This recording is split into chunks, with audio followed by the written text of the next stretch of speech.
আল্লাহর ক্ষেত্রে ওয়াজ শব্দটির অর্থ কোথাও চেহারা, কোথাও সন্তুষ্টি দেখা যায়। এর মধ্যে বিশুদ্ধ কোনটি?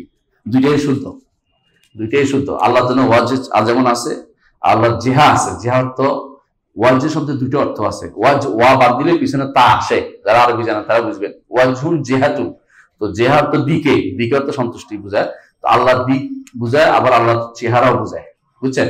এটা অর্থ আছে। আবার লেওয়াজিল্লাহ, আল্লাহ সন্তুষ্টির জন্য, আল্লাহর চেহারা সন্তুষ্টির জন্য, দুইটাই শুদ্ধ আছে, কোনো সমস্যা নেই। তবে যারা চেহারা সাব্যস্ত করে না তাদের অর্থটা অশুদ্ধ। যারা আল্লাহর চেহারা সাব্যস্ত করে না তারা যদি কোনো সন্তুষ্টি অর্থ করে তখন এটা ভুল হবে। আর যারা আল্লাহর চেহারা সাব্যস্ত করে তারা যদি কোনো সন্তুষ্টিও কোথাও অর্থ করে, ভুল হবে না। কারণ একটা একটা অংশ, এটা মানে একটা বড় একটা অর্থের একটা অংশ উল্লেখ করা যায়। সালাফদের মধ্যে কেউ কেউ তারা চেহারাও সাব্যস্ত করতেন আর মাঝে মধ্যে সন্তুষ্টির কথা বলতেন, ইবতিগা ওয়াজিল্লাহ মারদাতিল্লাহ অর্থ করতেন। তারা কিন্তু এই উদ্দেশ্য আল্লাহর চেহারা অস্বীকার করা নয়।